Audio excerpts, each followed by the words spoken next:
So it looks like Game Freak left a ton of information on the Crown Tundra in the game files when they updated everything for the Isle of Armor DLC a couple of weeks ago. And there is a ton of stuff that was leaked. I'm talking a ton of stuff. I actually have some renders of the map. We have the entire Pokédex for the Crown Tundra. We have a ton of information and we're gonna go through all of it. So let's get started. Now, shout out to Matt. He's the one that did a lot of the data mining for all of this. As you can see, there is a ton of stuff that he's tweeted about. Again, he found all this stuff in the game files when the Isle of Armor hit. And I wanted to go over some of his tweets, but the first one I wanted to go over is a tweet by ABC Boy. He's the one that compiled all the Pokemon that are coming to the Crown Tundra into a nice little picture for us, as well as a list, and I'll go over the list in a minute, but I wanted to read through his tweet, and it says, so Game Freak has basically confirmed the Pokemon they plan to add in the Crown Tundra with the Dex entries they left out. You got Mew, Mewtwo, Cobalion, Terrakion, and Virizion, which are already available but not with Dex entries. But I'm going to go ahead and pull up the picture on screen for you guys so you can read over. I'm going to read through the list. But you got Nidoran, you got Nidorina, Nidoqueen, you got the whole Nidoking line, you got Zubat, Golbat, you got Electabuzz. I'm just reading through some of these. You got Articuno, Zapdos, Moltres. You got Dragonite, you got Crobat, you have Raikou, Combuskin, Blaziken. Ooh, Blaziken was always one of my favorites. You got Swampert. Man, you got a lot. You got Walrein, Shelgon, Latias and Latios. You got Kyogre, Groudon, you got Rayquaza, Spiritomb, Garchomp, Magmar. Those are just some that I read over, but you can see them all in the picture. Now, this is something else I wanted to include in the video. This is, again, with the Crown Tundra leaks. This is something he tweeted about, are some items that caught his interest. Now, I'm just going to read the tweet, and it says, items 1590 and 1591 have the same effect code as DNA splicers in Solarizer and in Lunarizer. Since there are only two of them, we can assume they work similarly to DNA splicers, which are unfused and fused. So that's going to be pretty interesting. A lot of people are expecting it to have something to do with Calyrex, which is the new legendary Pokemon that's coming to the Crown Tundra. So that's going to be pretty interesting to find out exactly how these work. But again, he said it has the same effect code as DNA splicers, so we're pretty sure that's what they're for. Now guys, I'm going to warn you, this data mine goes deep. There is so much information on the Crown Tundra, and I wanted to show you how far it actually went. This is a video that he recorded of all the data mine stuff that he unlocked in Pokemon Sword and Shield. Look, he goes down and finds part of the map for the Crown Tundra. You see all these little dark spots?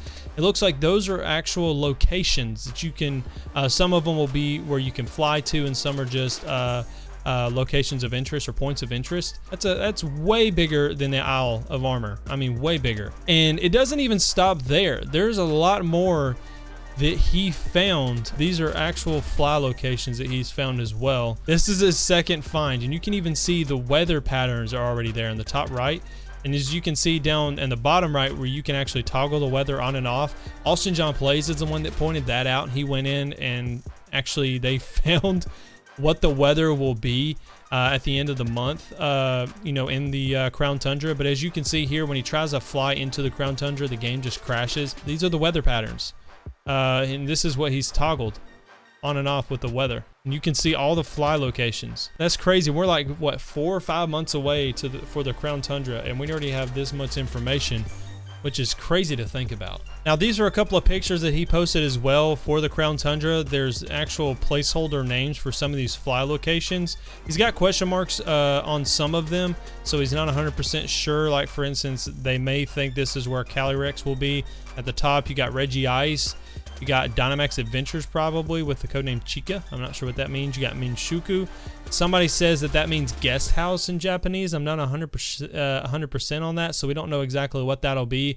Maybe some sort of hotel or just a point of interest in general. You got Reggie Steel down here. You got Reggie Elky. Reggie Drago. I'm not 100% on that's what you call them. This is a branch off. This picture here falls under this picture. So under the Reggie Steel, just think going down a little further, you have Reggie Rock, which will be on the right hand side, and then you have Bird Tree all the way on the bottom. So I'm not 100% sure what this is going to be for exactly, but you'll be able to fly to these locations, which is pretty incredible. I mean, this map is huge. Now again, going back to what I was telling you earlier, Austin John Plays and Matt had talked together about a possible thing of figuring out exactly when you'll have set weather in the Crown Tundra, and this is what they came up with in January, February. You got snowstorms, overcast in March, and so on. Now this next bit of information I kind of figured was a given because it's already in the Isle of Armor, and I doubt they would have taken it away in the Crown Tundra, but it looks like they're going to allow Pokemon to follow you in the Crown Tundra as well. As you can see here in this tweet, he says there exists a flag for the Crown Tundra that allows for Pokemon to follow you in the overworld. It's seemingly functionally identical to the one for the Isle of Armor. No signs lead to any flag like this for the base game's areas outside of the DLC wild areas, unfortunately. So again, you won't be able to have them follow you around in the main game, but you will in both the DLCs, which is pretty cool. And reading on from there, he says this is all just speculation, but again, he thinks that this is pretty solid evidence of what will be a part of the Dynamax adventures. But he also says this list of legendaries fits perfectly. Regis have their own separate flags, as do the Swords of Justice. It fits.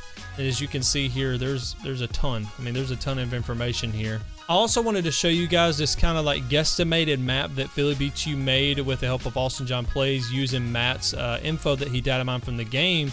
I did reach out to Philly and asked him if I could use this in the video, and he said yeah. But as you can see, that kind of guessed what the Crown Tundra is going to look like. It looks like that they connected it to the mainland, and these are some of the pictures from the trailer, the gameplay trailer that we got for the Crown Tundra. All right, guys, that's going to do it for this video. That's all the leaks that I have right now, but considering we're only a couple of weeks into the Isle of Armor DLC and we already have this much information, to me, that's just crazy. I mean, we have so much information, even as far as going to look at how the map's possibly going to be laid out, finding exactly what Pokemon are going to be coming to the Crown Tundra, that sort of thing. But yeah, that's it. Guys, if you haven't already, make sure you hit the like button and consider subscribing to the channel if you're new. Guys, thanks so much for watching. Have a great day, great night, wherever you are. And until next time, peace out.